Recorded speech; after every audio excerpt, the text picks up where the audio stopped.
राजस्थान में पंचायत चुनाव को लेकर एक सवाल सबके मन में है, ऊंट किस करवट बैठेगा। हाईकोर्ट ने 31 जुलाई की डेडलाइन दे दी है, लेकिन सरकार अब सुप्रीम कोर्ट जाने की तैयारी भी कर सकती है। हाईकोर्ट कह रहा है कि 31 जुलाई तक चुनाव कराओ। सरकार कह रही है अभी तो ओबीसी रिपोर्ट भी आना बाकी है, और जनता पूछ रही है आखिर चुनाव होंगे कब, क्योंकि लोकतंत्र की गाड़ी जितनी देर स्टेशन पर खड़ी रहती है उतने ही सवाल भी बढ़ते जाते हैं। नमस्कार, मैं हूं नुपुर जारोली लोढ़ा और आप देख रहे हैं पीके टाइम्स।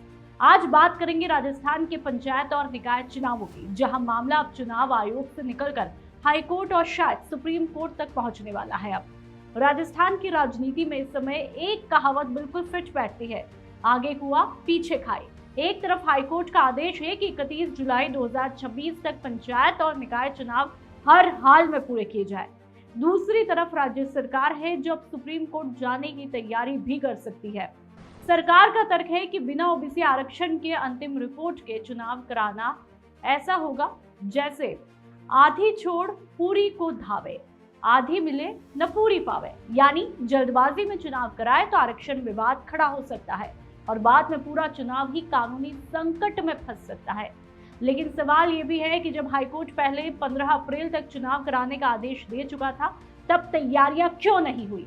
क्या सरकार समय गंवाती रही या फिर प्रशासनिक मशीनरी अभी भी आंकड़ों और फाइलों के जाल में उलझी हुई है? अब आपको इतिहास में भी ले जाते हैं कि आखिरी बार पंचायत चुनाव हुए कब थे और कौन से मुद्दे पर गांव की जनता ने वोट किया था। जानकारी के मुताबिक राजस्थान में ग्राम पंचायत यानी कि सरपंच चुनाव जनवरी 2020 में हुए थे, जबकि जिला परिषद और पंचायत समिति चुनाव नवंबर-दिसंबर 2020 में 4 चरणों में करवाए थे। वोटों की गिनती 8 दिसंबर 2020 को हुई थी और उस समय सबसे बड़ा मुद्दा क्या था वो भी आपको बताते हैं। 2020 के पंचायत चुनाव में 3 बड़े मुद्दे थे। जानकारी के मुताबिक कोरोना महामारी चुनाव कोविड-19 के बीच में हुए थे, जिसमें मास्क, सैनिटाइजर और सोशल डिस्टेंसिंग के साथ में मतदान करवाया। ये देश के शुरुआती बड़े स्थानीय चुनावों में से एक था जो कोरोना काल में हुए। दूसरा, सचिन पायलट बगावत का असर। जुलाई 2020 में सचिन पायलट और अशोक गहलोत के बीच बड़ा सियासी संकट हुआ था। पंचायत चुनाव को गहलोत सरकार की लोकप्रियता और कांग्रेस की ताकत की परीक्षा भी माना जा रहा था। बीजेपी ने इन चुनावों को 2023 विधानसभा चुनाव के सेमीफाइनल की तरह प्रचारित किया। तीसरा, किसान और ग्रामीण विकास।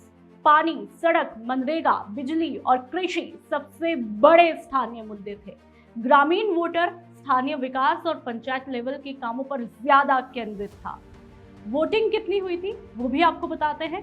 पहले चरण में लगभग 60% मतदान हुआ था और कई चरणों में मतदान 60 से 65% के बीच रहा, जो ग्रामीण चुनावों के हिसाब से काफी अच्छा माना गया।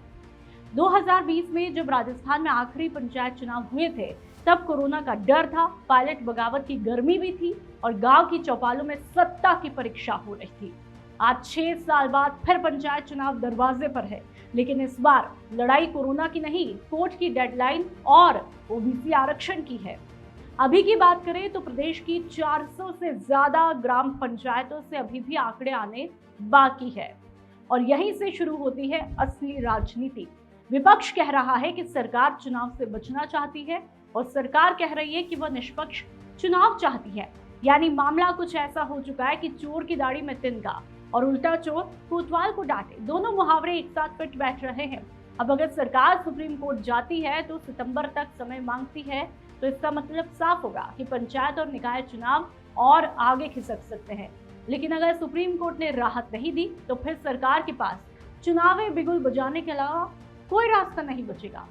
याद रखिए, पंचायत चुनाव सिर्फ सरपंच चुनने का मामला नहीं होता, यहीं से गांव की राजनीति भी तय होती है और यहीं से विधानसभा और लोकसभा की बिसात भी बिछती है।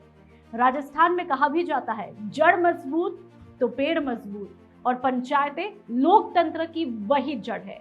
सबसे बड़ा सवाल, सरकार सुप्रीम कोर्ट से मोहलत लेकर सितंबर तक का रास्ता निकाल लेगी? क्या ओबीसी आरक्षण की रिपोर्ट चुनावों की राह का सबसे बड़ा रोड़ा है या इसके पीछे कोई बड़ा राजनीतिक गणित भी छिपा हुआ है? कमेंट करके जरूर बताइए, क्योंकि लोकतंत्र में जनता की राय ही आखिरी फैसला लिखती है।